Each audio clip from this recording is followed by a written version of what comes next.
Michael, you run a consultancy on generational issues. Is a text like that okay?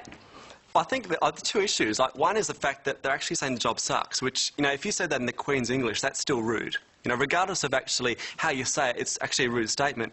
And then the issue of it's an SMS, into this group, that's normal. You know, that's how they communicate. So they wouldn't even notice that this is an unusual thing to send Natalie, because for them, like for this group, communication's all about function. It's about getting the message across as quickly and as easily as possible, more than it's about form, about doing it properly, correctly. So you think that would be rude no matter what language it was in, no matter how it was delivered, whether it was face-to-face or... Yeah. If you send that by carrier pigeon, that's still rude. You know, like the actual method doesn't really matter. Natalie, so would it be okay for an employee to send a text to an employer saying they're not coming back?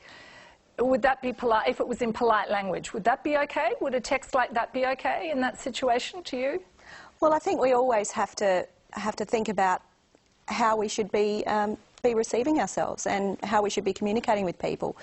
We know that Generation Y in particular love SMS text messaging, and it's something we're investing in, but in terms of actually communicating with them. But actually resigning from a position by SMS is probably not very respectful, and we'd want young people to truly shine. Okay, let's have a look at another example.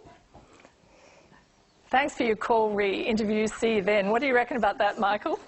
Well, yeah, when they got the message across... This is a real situation, by the way. Sure. I work with students every day that would write that without a thought.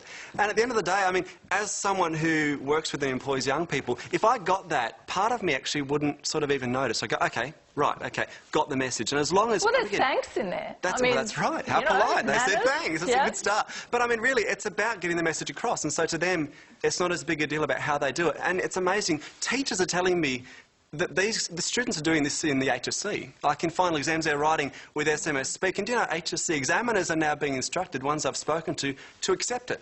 So students are being told now that, you know, the rules are starting to change, and so employers are often now going, well, what the heck's going on? Because, you know, this is not how we related. When I was young, I turned up early and I worked hard because I wanted my job. It was a privilege. Whereas for this group, their whole approach to what, you know, what they need and the fact that good jobs are right, not a privilege, and so they approach the whole thing quite differently. Michael, you want to say something? Yeah, I just think it's interesting. If you look historically, like manners are all about the golden rule. You know, do unto others as you would want people to do to you. And there's a great book by Tony Alessandria, which was called The Platinum Rule. And he said, we've actually got to go beyond the golden rule, because it's no longer just about do unto others as I would want them to do unto me. Do unto others as I would have done unto them. And it's a great book because he talks about, and this is what we teach students, you're going to have to flex in and out of what's natural for you if you want to get ahead. Your boss pays the bill. You know, he pays your wages, so even if you don't get it, you can ask why, which is the classic Gen Y question, why?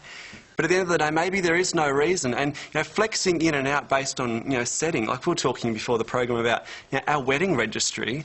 Now, as we passed the book around at the reception, you know, a young person wrote, you know, best wishes in SMS speak in this document we're going to keep for the rest of our marriage. And it sort of seemed just a bit, I was like, that's odd, you know. But I was thinking, well, why is that on? It's not appropriate. So it's about how do you flex. But how do you work out whether it is or whether it isn't? And if you're Gen Y and you do it all the time, why wouldn't you? And they didn't even probably know they wrote it. They wouldn't have even been aware they did it. But I do